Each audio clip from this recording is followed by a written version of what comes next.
Voilà, c'est parti. Bonsoir à toutes et à tous. Bonsoir tout le monde. Et bienvenue dans cette... Voilà. Et bienvenue donc dans cette nouvelle Business Hour, dans ce contexte un peu particulier, un peu beaucoup même d'ailleurs, hein, parce que nous sommes le 18 mars 2020, donc en confinement pour ce qui est de la France en tout cas. En début de confinement, Oui, depuis mardi, voilà, et donc... depuis hier. ouais. Et l'idée, c'est justement de parler de cette période vraiment particulière, inédite, et voir ce qu'on pouvait proposer pour traverser ça au mieux. On ne sait pas combien de temps ça va durer. Enfin, il y a beaucoup de questions qui peuvent se poser, des peurs, des doutes, des colères. Enfin, il peut y avoir tout un tas de sentiments voilà, que tout le monde peut percevoir. Et voilà, avec, par rapport au business aussi. Hein. Donc, voilà, à certaines situations qui peuvent être délicates aussi. Voilà, avec tout ça, qu'est-ce que, voilà, dans cette business hour, on pourrait proposer? Qu'est-ce qu'on pourrait, j'allais dire inventer, ou du moins, quelles questions est-ce qu'on pourrait poser pour alléger la situation sans faire les autruches non plus, mais regarder ça avec un autre regard ou sous un autre angle en tout cas. Et on a eu l'idée, donc avec Marie-Josée, de prendre cette opportunité-là de nos 30 minutes toutes les 2 semaines, d'aborder ça voilà, sous l'angle des outils d'Access Consciousness qu'on utilise toutes les deux, et voir ce qu'on pouvait proposer, partager avec vous. Donc en même temps, il y a, voilà, je disais, ces doutes, ces peurs. Au niveau d'Access Consciousness, un des principaux outils, c'est de poser des questions. Et sans chercher de réponse, poser des questions sans chercher de réponse, mais plutôt des prises de conscience et voir, laisser les choses venir une fois qu'on a posé toutes ces questions-là. Et par rapport à cette situation particulière, voilà, quelles questions est-ce qu'on pourrait poser pour avoir plus de clarté, par exemple, et quels autres outils on pourrait en même temps utiliser pour regarder ça sous un angle différent. Donc, je ne sais pas si tu veux ajouter quelque chose, Marie-Josée ou... Oui, j'ai envie de préciser quelque chose par rapport aux questions. Donc les questions, effectivement, on n'attend pas de réponse, mais ça permet de lancer des pistes, des hameçons, j'allais dire, sur des plans qu'on ne contrôle pas forcément. Ça veut dire que peut-être que la réponse, on va l'avoir plus tard, ou dans la nuit, ou dans un rêve, où quelqu'un va nous dire quelque chose et on va dire « Ah oui, mais c'est ça ». Donc, on ne cherche pas la réponse, on ne cherche pas à faire petit 1, petit D, petit B, petit 1, petit 2, petit 3, voilà, on a des réponses. C'est en fait juste pour dégager l'énergie aussi de la contraction qui est liée à « il faut que je trouve la bonne réponse ». Et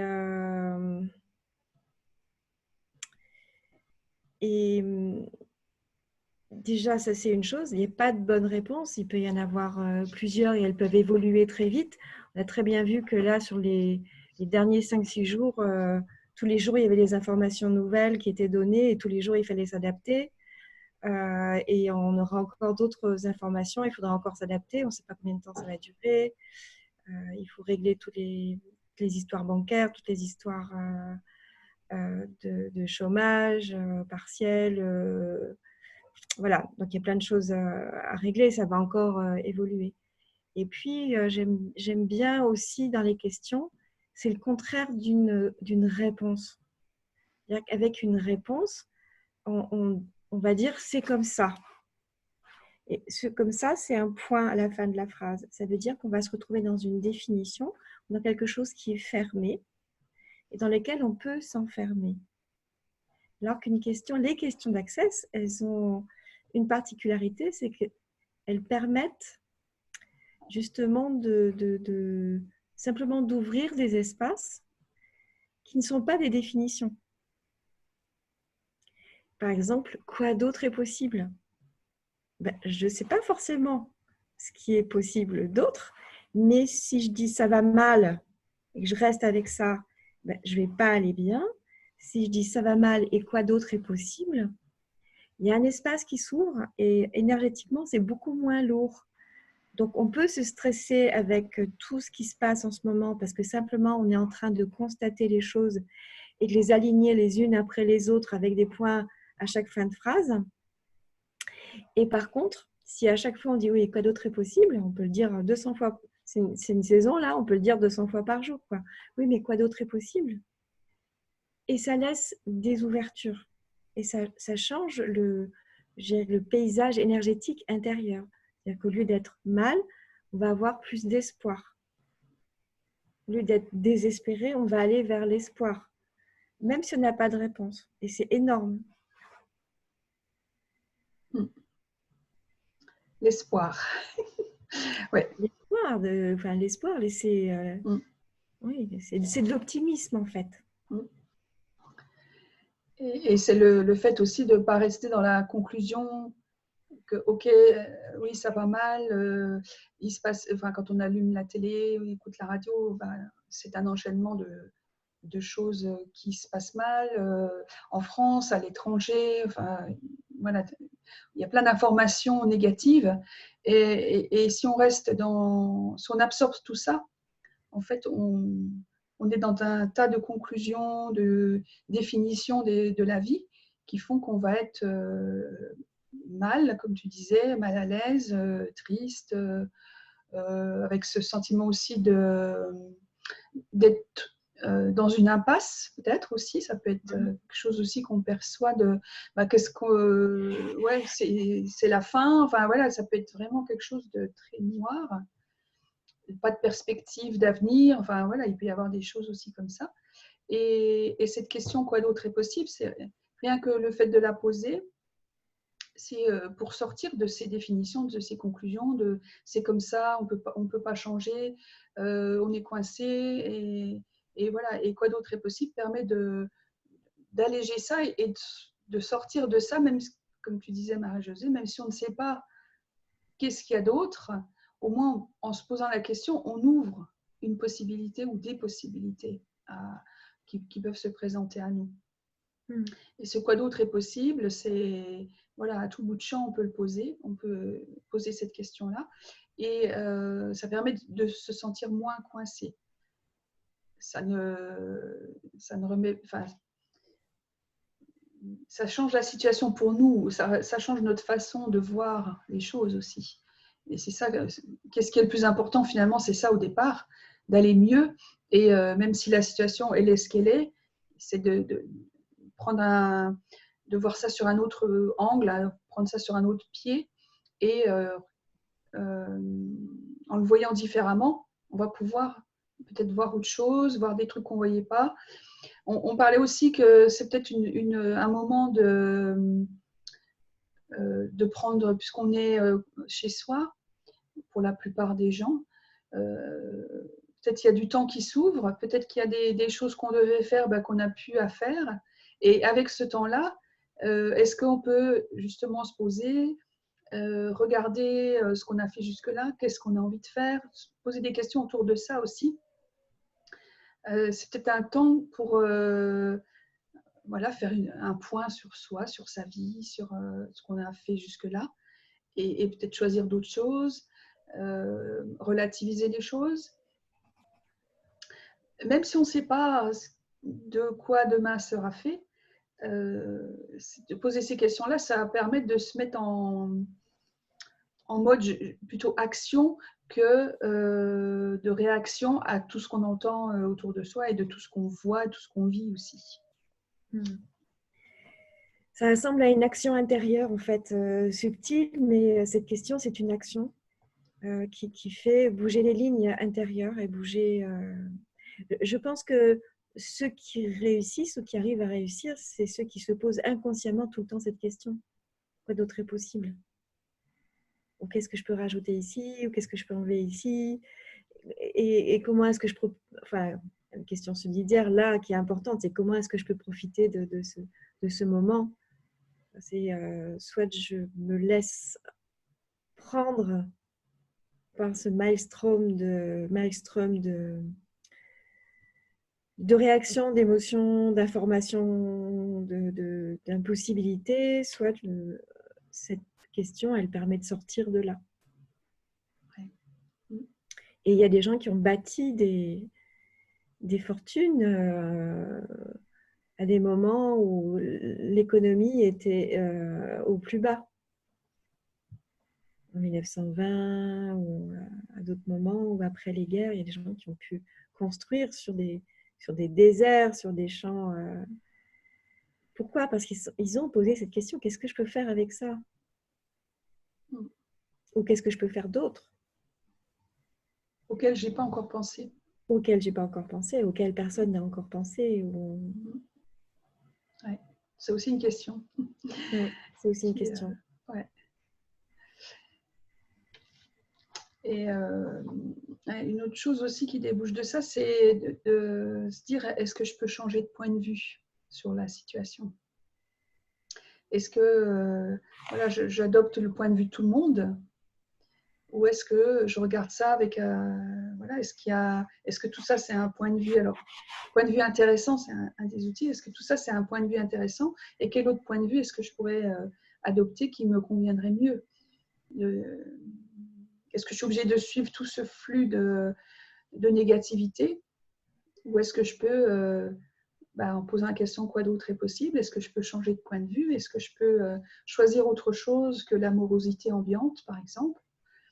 Même si je ne sais pas ce qu'il y a derrière, juste en se posant cette question-là, moi, si j'étais vraiment moi maintenant, est-ce que j'adopterais cette morosité ambiante? Est-ce que je choisirais autre chose? Est-ce que je ferais quelque chose de différent par rapport à ce que j'ai fait jusqu'ici? Voilà, c'est regarder ça aussi pour chacun, pour soi-même, de voir ce qui marche pour vous et ce qui, même si c'est un peu à contre-courant, peut-être même par rapport à tous ces flux d'informations qu'on a. Et vous, dans tout ça, qu'est-ce qui marche pour vous aussi?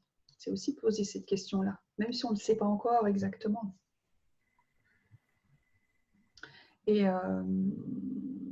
donc, cette question de point de vue aussi, ça peut changer tout, puisqu'on va être en dehors du jugement, on va se détacher des situations difficiles, mais ça ne veut pas dire qu'on les ignore ou qu'on fait l'autruche ou qu'on est en réaction.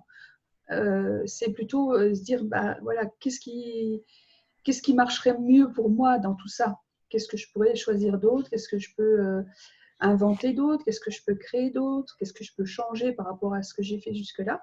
Donc, c'est toutes des questions voilà, qui sont là pour remuer un peu tout ça, toute cette énergie et la faire changer en fait. Même si on ne sait pas quoi, ça amène des modifications en fait. Et c'est ça, c'est un des trucs en fait, de ne pas rester dans quelque chose de figé et d'être en mouvement et de chercher des actions qu'on peut prendre pour faire bouger ça et avoir quelque chose qui marche mieux pour nous.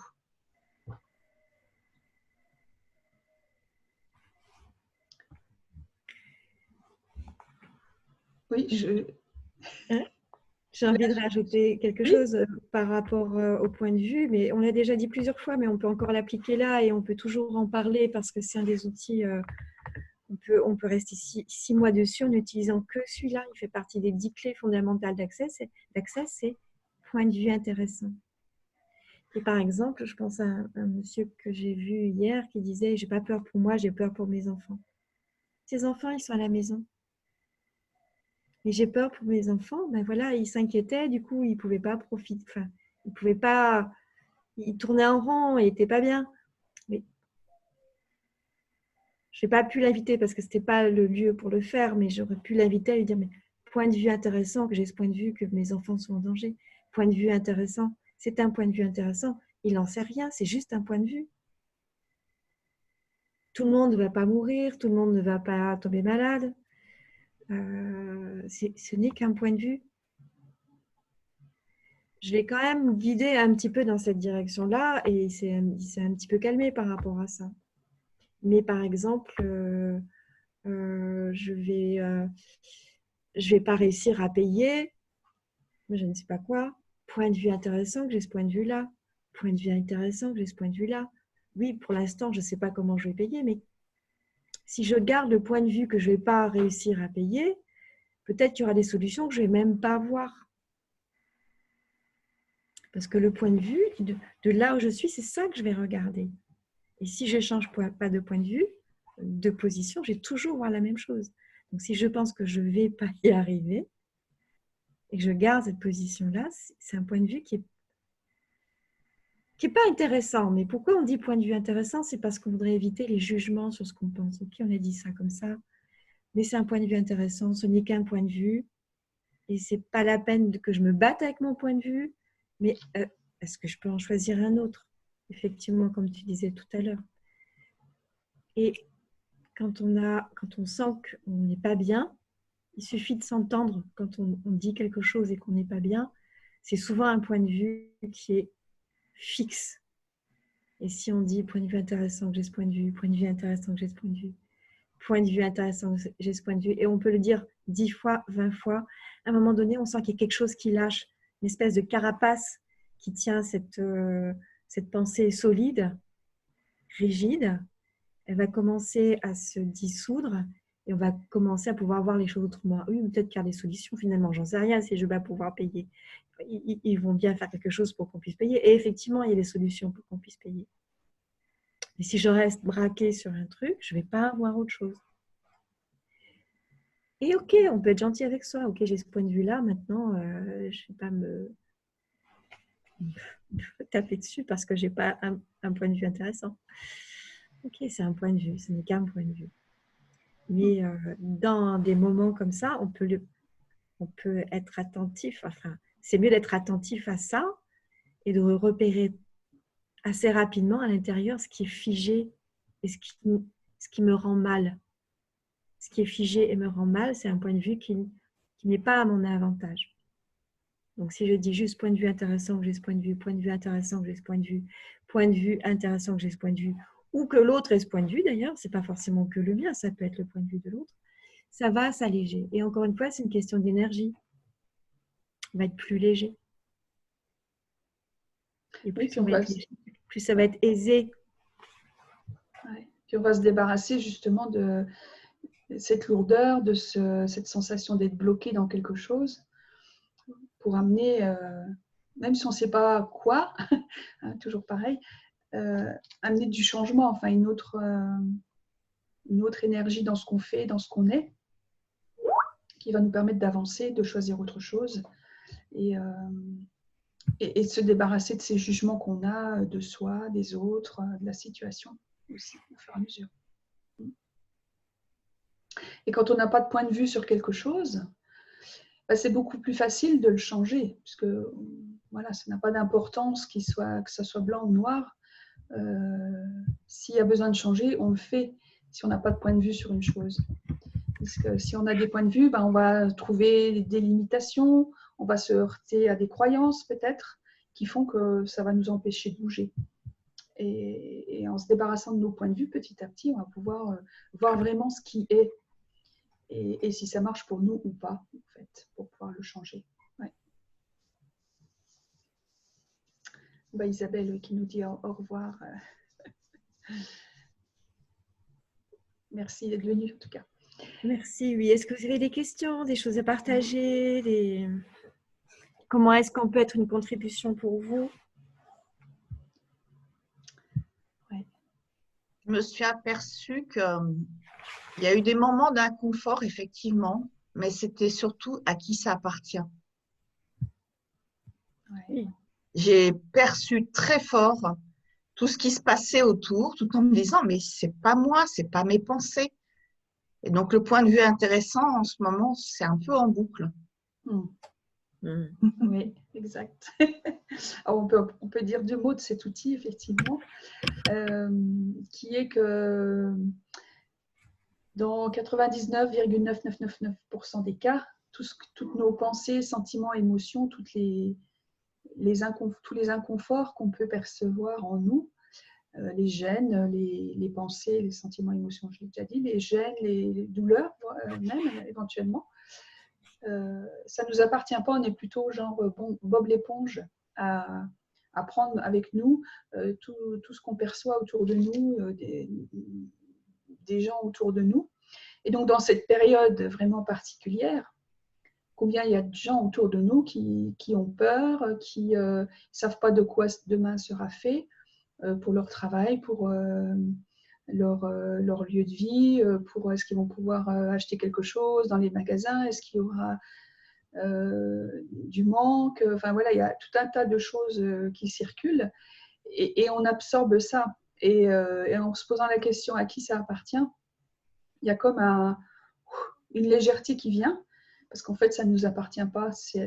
Voilà, on a pris ça de personnes autour de nous et rien qu'en posant cette question-là, on va pouvoir se dire, ben non, je ne vais pas encore porter ça en plus. J'ai déjà mon pactage dont je veux me débarrasser, donc je ne vais pas prendre encore des choses voilà, de mon entourage, personnel, professionnel, hein, peu importe, et qui vont m'encombrer, et ce n'est pas à moi. Et si on ne se rend pas compte de ça, bon, on peut être là avec des boulets et des valises qu'on traîne, qui nous empêchent d'avancer, qui nous empêchent de voir autre chose, et ça nous bloque au fur et à mesure.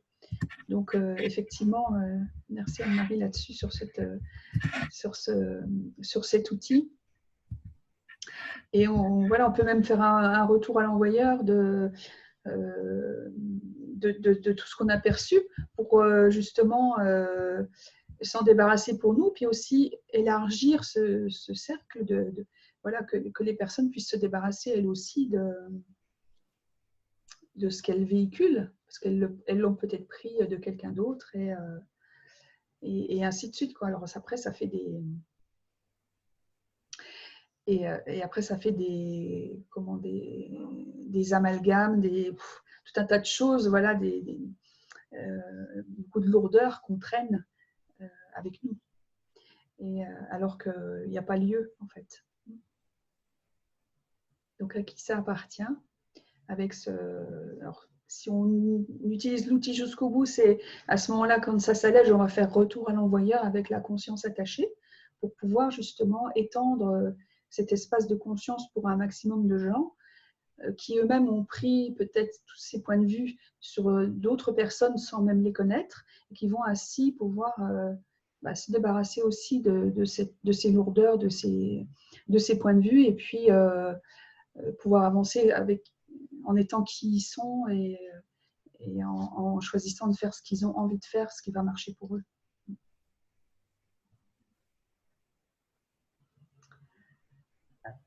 Voilà, est-ce qu'il y a d'autres choses, questions, commentaires?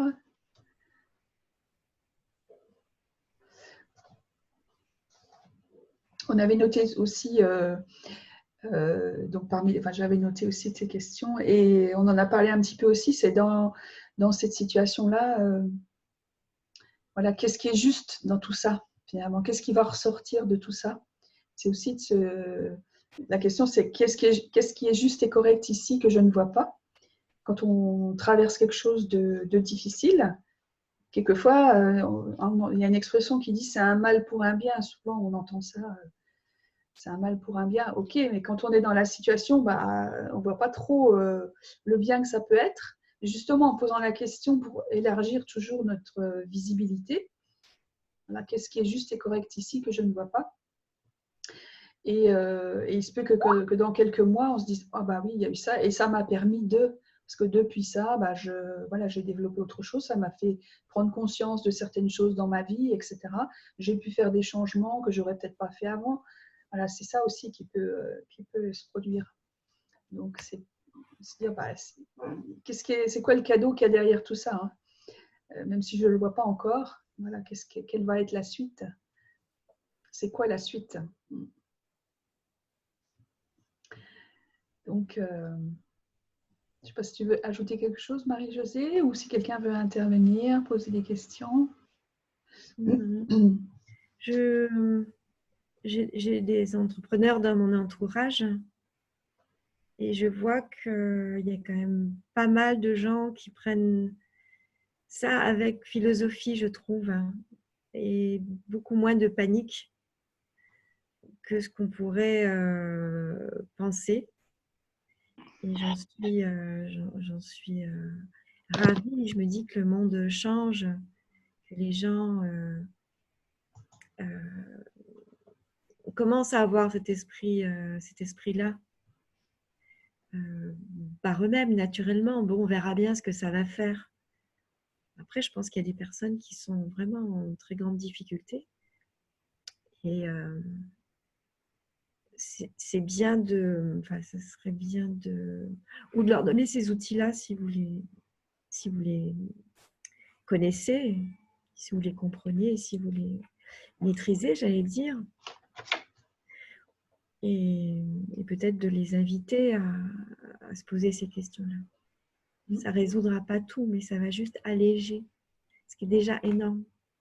Parce qu'il y a des gens là qui vont perdre des millions d'euros. Oui, l'idée, c'est pas de résoudre tout, c'est plutôt de comment traverser ça, comment trouver quelque chose pour nous, qui va mieux marcher pour nous dans cette situation-là, en posant ces questions-là. Et après, il peut déboucher des idées, des opportunités, des choses qu'on n'avait pas vues avant, qui vont faire changer la situation.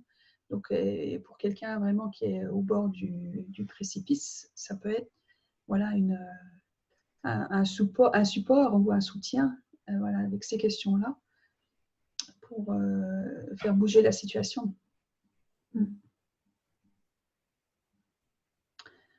Donc, ouais.